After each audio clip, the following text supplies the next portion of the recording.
Namaste. Okay, today I am going to discuss about qualitative features of accounting information. Yeah, we know accounting is a very important system,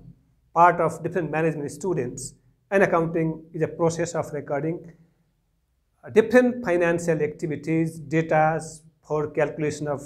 exactly हाम्रो बिजनेसको result के हो भन्ने कुरो profit and loss and financial strengthen कस्तो छ भन्ने कुरो हामीले क्याल्कुलेसन गर्छौं त्यो सँगसँगै या दिज आर द क्वान्टिटेटिभ डेटाहरु क्वान्टिटेटिभ चाहिँ विभिन्न रिजल्टहरु हामीले अकाउन्टिङ सिस्टमबाट क्याल्कुलेसन गर्छौं त्यो सँगसँगै एउटा अकाउन्टिङमा क्वालिटेटिभ फिचरहरु के हुनुपर्छ यो चाहिँ अकाउन्टिङ इन्फर्मेसनको लागि भन्ने कुरोको बारेमा डिस्कसन गर्न गइरहेको छु या this is very important for bachelor level students basically अहिले बीबीएस फर्स्ट इयर का स्टुडेन्ट जुन अकाउन्टिङको तयारीमा हुनुहुन्छ उहाँहरुको लागि चाहिँ एकदमै इम्पोर्टेन्ट एक्जाममा आउने क्वेशन हो आइरहेको क्वेशन हो र अरु विभिन्न बैचलर्स लेभल अफ म्यानेजमेन्ट स्टुडेन्ट्सको लागि पनि यो important so once again very welcome in my YouTube channel Guruba Om Prakash Bhatt र there are different features of accounting information के क्वालिटीहरु हुनुपर्छ के फिचरहरु चाहिँ हुनुपर्छ एउटा अकाउन्टिङ इन्फर्मेसनलाई बुझ्नको लागि हामीले के हुनुपर्छ भन्ने कुरा हामीले बुझ्नुपर्छ किनकि हामीले यो अकाउन्टिङ इन्फर्मेसनसँग रिलेटेड विभिन्न स्टेक होल्डरहरु अलरेडी मैले डिस्कसन गरिसकेको छु यो भन्दा अघिल्लो those person who are directly or indirectly stake holders directly or indirectly concern to business enterprises जसो इंटरनल पनि हुन्छ एक्सटर्नल पनि हुन्छ विभिन्न इंटरनल और एक्सटर्नल विभिन्न स्टेक होल्डरको लागि यो अकाउन्टिङ इन्फर्मेसन चाहिँ बुझ्ने हुनुपर्छ के हुनुपर्छ भन्ने कुरोको बारेमा डिस्कसन गर्न गइरहेको छु so the first feature of this qualitative चाहिँ अकाउन्टिङ इन्फर्मेसनको अन्डरस्ट्यान्डेबिलिटी हुनु पर्यो प्रत्येक मान्छेले प्रत्येक स्टेक होल्डरले चाहिँ सजिलैसँग बुझ्न सकिने क्वालिटी बुझ्न सकिने फिचर चाहिँ अकाउन्टिङ इन्फर्मेसनको हुनुपर्छ दुईटा अर्थ ड्युअलिटी हुने चाहिँ हुनु भएन ए ले बुझ्ने बी ले बुझ्ने भन्ने हुँदैन एकदम अन्डरस्ट्यान्डेबल वेमा चाहिँ इन्फर्मेसन हामीले फ्लो गर्नुपर्ने हुन्छ विभिन्न स्टेक होल्डरलाई so this is first qualitative feature of accounting information is understandability हुनुपर्यो रेलिभेन्स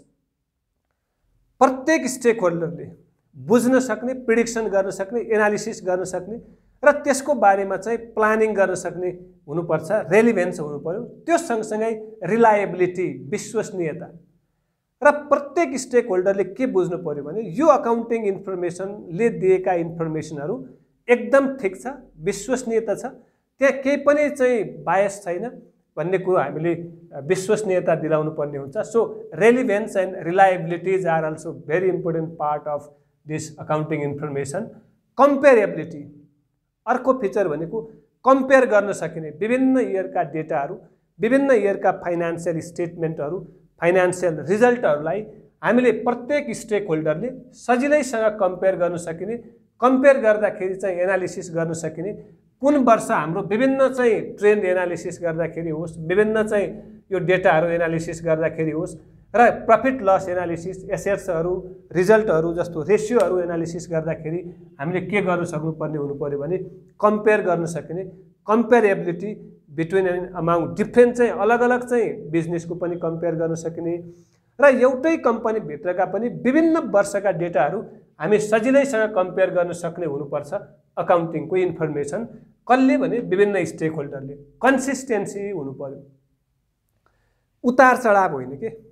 प्रत्येक वर्ष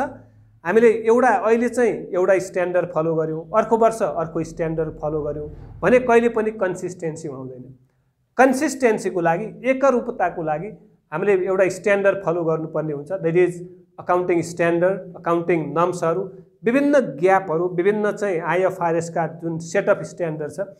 त्यो सेट अफ स्ट्यान्डर्ड फलो गर्यौं भने हामी कन्सिस्टेन्ट वेमा विथआउट फ्लेक्सिबल विथआउट जिगज्याग तलमाथि होइन एउटा लेभलमा जस्तो मानौ हामीले सेल्स बढ्न पनि सक्छ घट्न पनि सक्छ अनि एसेट्स बढ्न पनि सक्छन् घट्न पनि सक्छन् तर सेल्स कहाँ लेख्ने एसेट्स कहाँ लेख्ने लायबिलिटी कहाँ लेख्ने सेल्स र एसेट्सले हाम्रो चाहिँ कम्पेरेबिलिटीमा के रिजल्ट दिन्छ भन्ने कुरो कन्सिस्टेन्ट वेमा हामीले क्याल्कुलेसन गर्नुपर्ने गर्न सक्नुपर्ने हुन्छ कहिले विभिन्न स्टेक होल्डरले। त्यसैले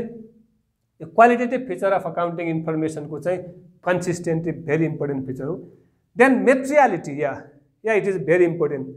हाम्रो विभिन्न ट्रान्जेक्सन डेटाहरूको म्याग्निट्युड, त्यसको चाहिँ लेन्थ, त्यसको चाहिँ वेट कति छ भन्ने कुरा हामीले मेजर गर्नुपर्ने हुन्छ।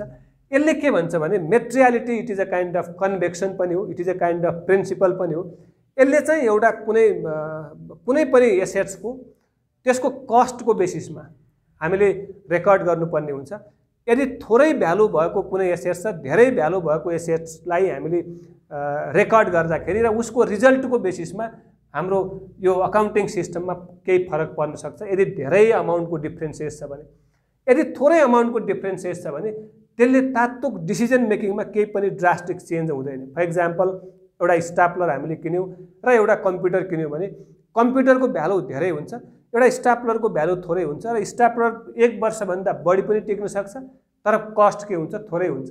र त्यसलाई हामीले चाहिँ एक्सपेन्सेस ट्रिट गर्दा पनि खासै असर पर्दैन, तर कम्प्युटरलाई एक्सपेन्सेस मान्ने हो भने हाम्रो चाहिँ अकाउन्टिङ सिस्टममा असर गर्छ। त्यसैले कम्प्युटर एसेट्स ब्यालेन्स सिटमा ट्रिट गर्ने र त्यसको जति वर्ष लाइफ हो 3 वर्ष 4 वर्ष त्यसलाई डिप्रिसिएट गर्दै घटाउँछौँ भने स्टाप्लर थोरै अमाउन्टको छ र त्यसलाई हामीले एज एक्सपेन्सेस पनि ट्रिट गर्न सक्छौँ। एसेट्स राखे पनि त्यसले खासै त्यति ठुलो ड्रास्टिक चेन्ज कम्पेयर गर्दाखेरि कुनै असर गर्दैन। त्यसलाई भन्छ मेटेरियालिटी कन्सेप्ट भन्छ। कन्जर्भेटिजम,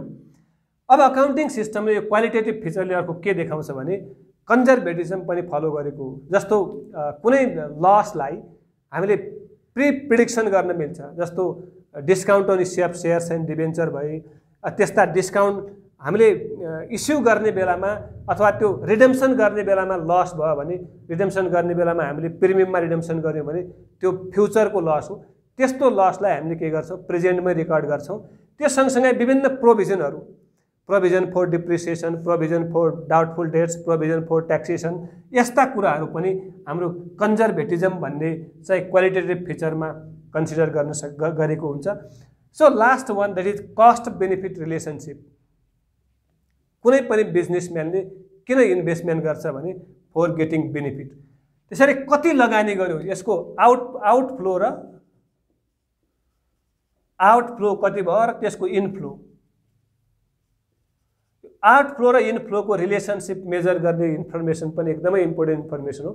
तर exactly it is difficult to चाहिँ हाम्रो कस्ट बेनिफिट रिलेसन मेजर गर्न एकदमै डिफिकल्ट छ र यसमा विभिन्न टेक्निक, विभिन्न टुलहरू युज गरेका देखिन्छन्। तर त्यसमा अहिले हामी नजाउँ कि यो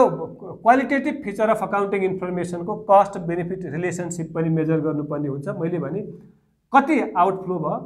र त्यो आउटफ्लो बेसिसमा हाम्रो इनफ्लो हुन सक्छ कि सक्दैन। कुनै पनि प्रोजेक्टलाई एनालिसिस गर्यो भने त्यसको लाइफ इज अलरेडी फिक्स्ड हुन्छ